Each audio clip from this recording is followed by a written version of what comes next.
o nos dejó la pandemia como familia de Dios. Vamos a orar, hermanos. Gracias, Padre, nuevamente. Te doy la gloria y te bendigo, Señor, porque solo tú eres digno, Señor, de recibirla. Te pido que en este momento, Señor, seas tú hablándonos a través de tu palabra, Señor. Que no sea yo, Señor, yo soy inútil, Señor. Yo solamente vengo aquí a hablar, Padre, lo que dice tu palabra. Que esta palabra quede en cada uno de los que estamos aquí, Señor, y que no solamente seamos oidores, Señor, sino que seamos hacedores, Señor, de lo que tú nos vas a hablar en este momento. Te pido que tu Espíritu, Señor, sea el que nos redarguya, Señor, nos confronte, Señor, y nos dé aliento en todo momento. Todo esto te lo pido en el nombre de Jesucristo. Amén. Sin duda alguna, hermanos, la pandemia marcó un antes y un después para la humanidad. Trajo una nueva enseñanza a nuestras vidas. Esto representa nuevos retos, conductas que tuvimos que haber aprendido y otras que tuvimos que haber desaprendido. Hace falta tiempo para relatar los diversos testimonios, enseñanzas, oportunidades y luchas que enfrentamos con esta enfermedad, que debería haber generado una conciencia colectiva para pensar. Y aquí vienen unas preguntas. ¿Qué estamos viviendo? ¿Cómo está nuestra relación con Dios? ¿Cómo tratamos a nuestro prójimo? Este panorama creó nuevos desafíos y oportunidades como pueblo y familia del Señor para anunciar el mensaje de salvación y saber cuál es la voluntad de Dios en un mundo herido y falto de Él. La primera enseñanza que tenemos es el valor de la vida y la muerte. Si gustan acompañarme al Salmo 39, hermanos. Y vamos a leer los versículos del 4 al 7 y de ahí nos saltamos al 11. Dice así: Hazme saber, Jehová, mi fin, y cuánta sea la medida de mis días. Sepa yo cuán frágil soy. He aquí, diste a mis días término corto, y mi edad es como nada delante de ti. Ciertamente es completa vanidad todo hombre que vive. Ciertamente como una sombra es el hombre. Ciertamente en vano se afana, amontona riquezas y no sabe quién las recogerá. Y ahora, Señor, ¿qué esperaré? Mi esperanza está en ti. Vamos al 11, hermanos. Con castigos por el pecado corriges al hombre y deshaces como polilla lo más estimado de él. Ciertamente vanidad es todo hombre. También recordamos cuando Salomón hablaba de la vanidad del hombre, ¿no? Que todo lo que él veía también era vanidad y que todo consuelo solamente se hallaba en la palabra de Dios, ¿no? El Salmo 39 no podría comprenderse si no entendemos lo que sucedía con David. Si ustedes pueden ir un capítulo atrás, en el Salmo 38, el salmista muestra el panorama que estaba viviendo. El escritor decaído por la enfermedad que el pecado provocó en él y la queja, pero esperanzado en que Dios podía usarlo. Sus pensamientos y sus oraciones expresaban todo lo que él sentía. Él sabía que Dios podía librarlo de sus transgresiones, con el fin no solamente de ser sanado, sino también restaurado del pecado, el cual describe como la plaga y los golpes de Dios. En esta súplica, el salmista revela lo frágil, débil, banal de la humanidad.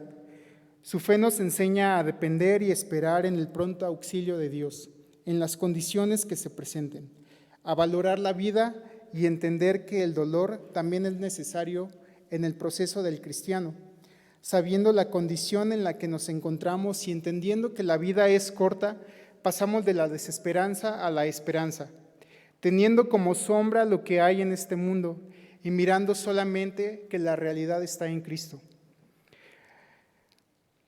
De esta forma podemos hacernos una nueva pregunta: ¿qué estoy esperando?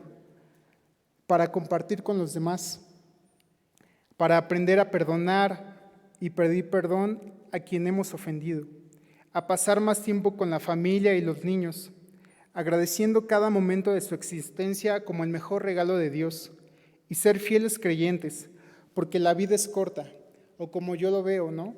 La vida es ir en un auto deportivo que pasa de 0 a 100 en 3 segundos, pero el recorrido es solamente de 100 metros.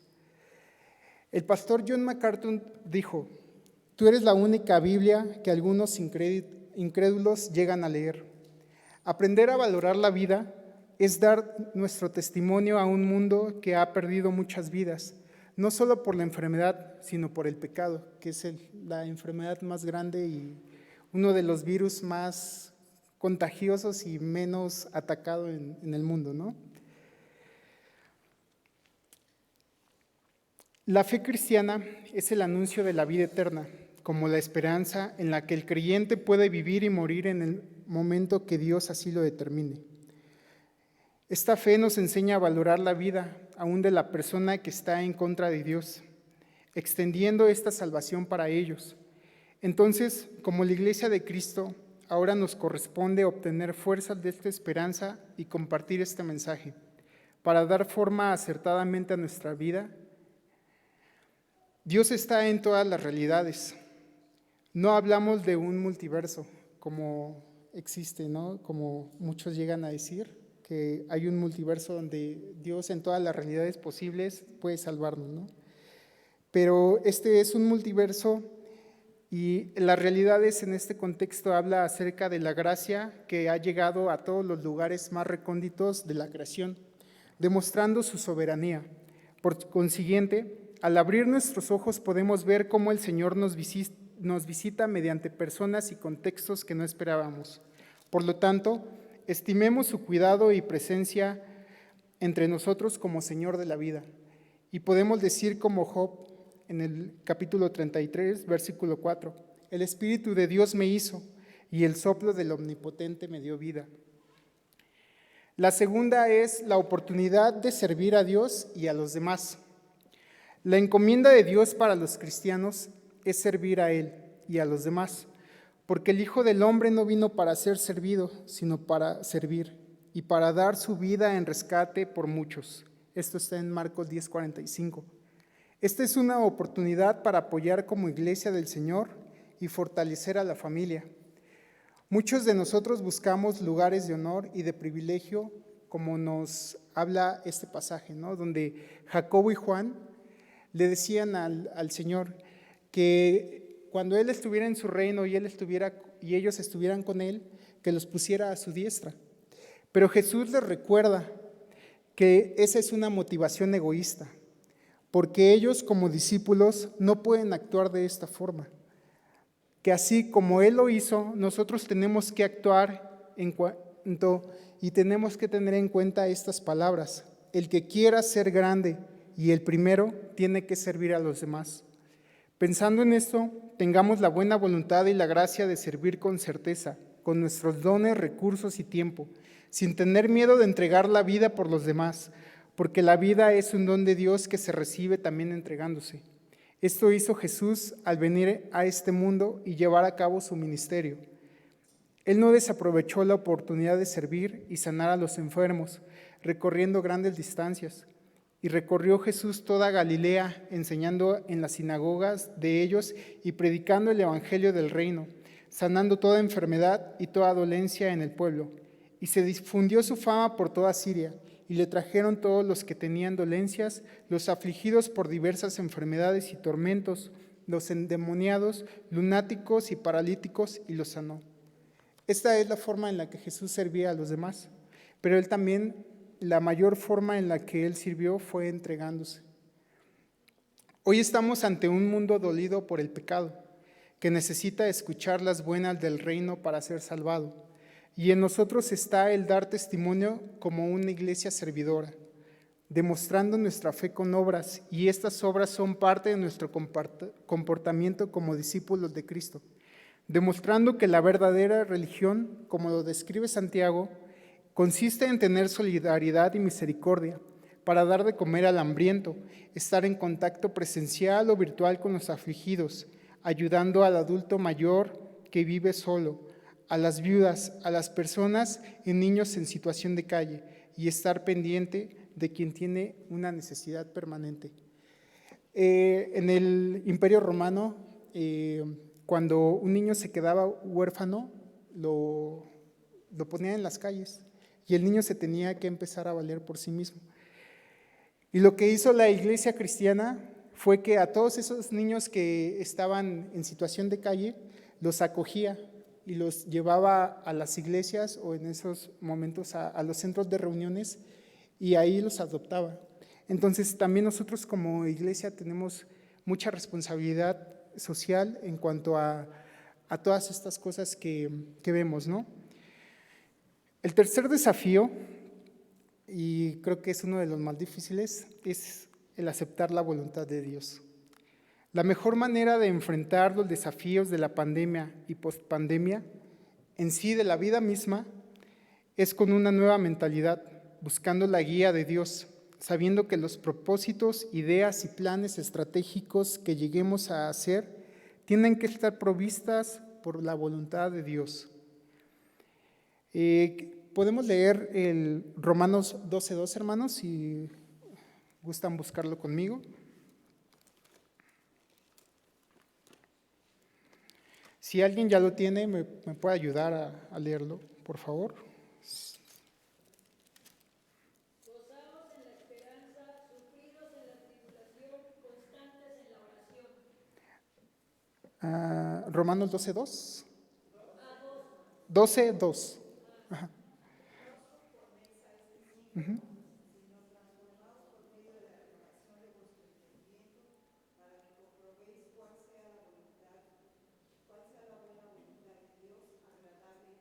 Gracias, hermana. El apóstol San Pablo lo ha manifestado en la siguiente manera. Él dijo que no nos conformemos a este siglo. El conformarnos a este siglo es aceptar todo lo que hay, ¿no? Las nuevas ideologías, todo lo que representa el ir en contra de los valores cristianos, eso es aceptar el siglo que estamos viviendo. La carta a los romanos fue hecha para los creyentes precisamente. La primera parte, del capítulo 1 al 11, habla de la teoría que debe tener todo aquel que se considere seguidor de Cristo. Y a partir del capítulo 12 nos empieza a dar la cátedra de la práctica. Entonces lo que impide a nosotros que renovemos nuestra mente es la aceptación de lo que nos rodea, como ya lo dije. El comentario Williams Barclay lo describe de esta forma: no tratéis de estar siempre a tono con todas las modas de este mundo. No seáis camaleones, tomando siempre el color del ambiente. También podemos ver la transición que hace Pablo cuando escribe la conjunción sino, la cual contrapone un concepto positivo a otro negativo previo. Entonces, la conformación habla de una pasividad, mientras que la transformación da la idea de algo que siempre está en constante cambio. Por lo tanto, la renovación de nuestro entendimiento consiste en cada día tener nuevos motivos y fines. De esta forma, ante los momentos de incertidumbre, de consolación, de llanto compartido, de misericordia entrañable, de sensibilidad al dolor, de tristeza, y ante un mundo que literalmente tiene miedo a contagiarse, enfermarse y morir, tenemos que tener una mente transformada por la palabra de Dios, una mente confiada en Jesús, con una seguridad de su compañía y cuidado para mantenernos en paz. Por esta razón, cuando aprendemos a vivir con Cristo, cambiamos nuestra manera de ser y pensar. Solo así es posible discernir lo que Dios quiere que hagamos, expresado en su palabra.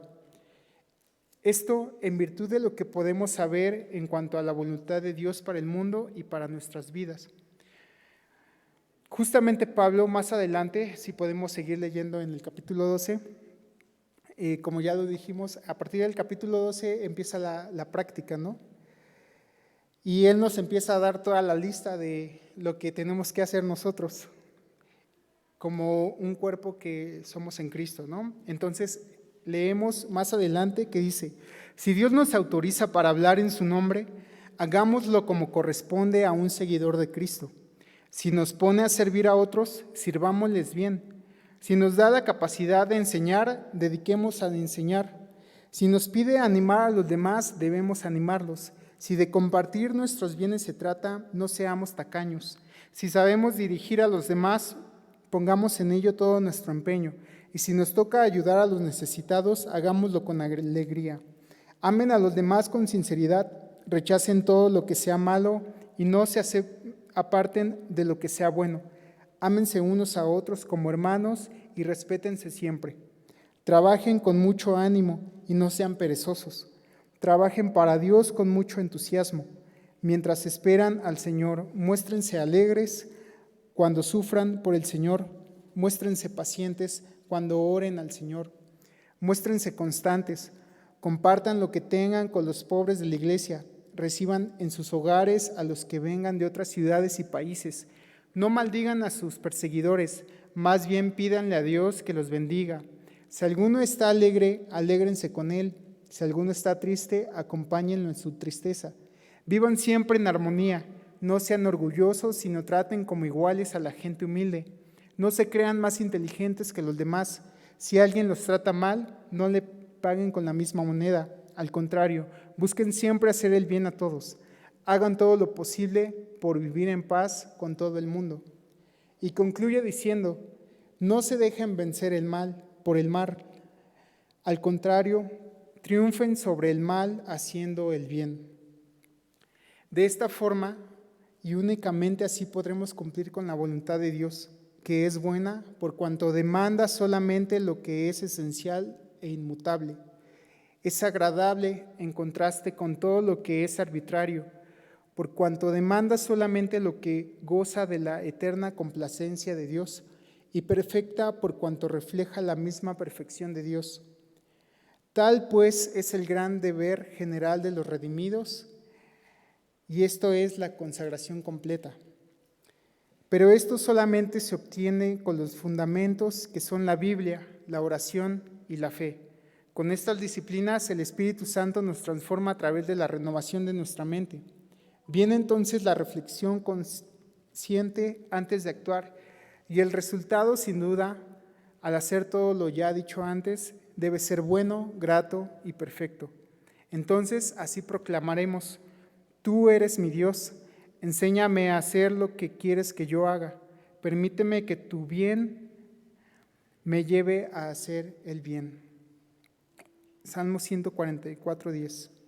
Para concluir, hermanos, la familia de Dios debe ser la sal y la luz de esta tierra, un recurso importante en la sociedad, como también lo es la resiliencia cristiana, en la cual la iglesia cristiana se ha vuelto experta desde las persecuciones que sufrían por el Imperio Romano hasta nuestra época, con las diversas formas de querer censurar la palabra de Dios, la cual es fortaleza y esperanza de los que sufren, y nos ayuda a superar la adversidad, aunada a la acción de nuestro Dios, que hace nuevas todas las cosas por medio del mensaje de salvación. Todos estos escenarios nos desafían a valorar la vida y la muerte, a servir a Dios y aceptar su voluntad para que nuestras obras glorifiquen a nuestro Padre, reflejando al mundo como familia e iglesia de Cristo los valores del reino, fijando nuestros ojos en Cristo, el autor y consumador de nuestra fe. Y yo te dejo esta reflexión, hermanos. ¿Qué enseñanzas ha traído la pandemia a tu vida? ¿Qué oportunidades tenemos como familia de Dios en este tiempo de pospandemia? Y también, ¿qué desafíos enfrentamos como iglesia en esta época y cómo podemos darle solución? Esas son las preguntas que te quiero dejar para que tú reflexiones.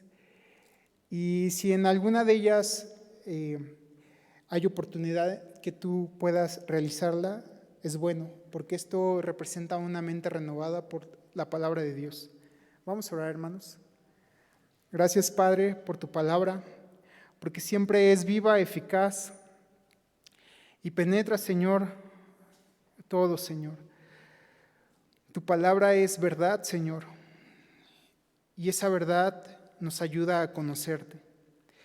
Ayúdanos a tener una mente renovada por tu Espíritu, una mente, Señor, que se fije solamente en lo verdadero y lo real que es Cristo. Este mundo va a pasar, Señor, y este mundo es banal, Padre. Todas las cosas que nosotros podemos esperar y tenemos que anhelar recibir vienen de ti, Padre. Y sabemos, Padre, que a través de tu palabra podemos conocerte y nuestra guía y nuestra vida puede ser la sal y la luz de este mundo. Te pido que nos ayudes como familia de Dios y como un cuerpo que somos en ti, Señor, a cada día estar más conscientes, Señor, de que tenemos una responsabilidad con nuestro prójimo, Señor, y que de esta forma, Padre, también vamos a glorificarte. Gracias, Padre, porque tú eres bueno, Señor, y porque tú eres digno de toda la alabanza. En el nombre de Jesús, amén.